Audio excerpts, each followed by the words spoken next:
Ready to ditch the small screen and command your Clash of Clans army from the power of your MacBook Pro? Let's get right to it. First, you'll need an Android emulator. BlueStacks is a popular and reliable option. Open your browser and go to BlueStacks.com.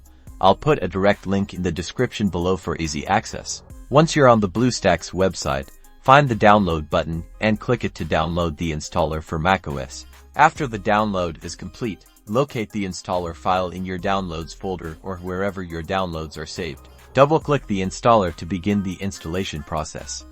You'll likely encounter a few security prompts from macOS. Follow the on-screen instructions carefully.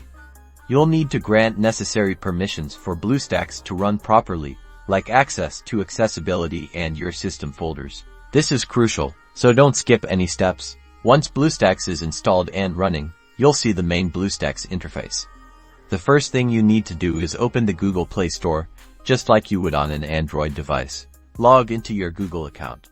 Then, use the search bar at the top to search for Clash of Clans. Find Clash of Clans in the search results and click the Install button.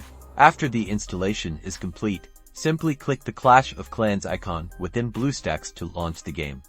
It might take a moment to load for the first time. And there you have it. You're now playing Clash of Clans on your MacBook Pro. Enjoy commanding your troops and dominating the battlefield with the power of your Mac.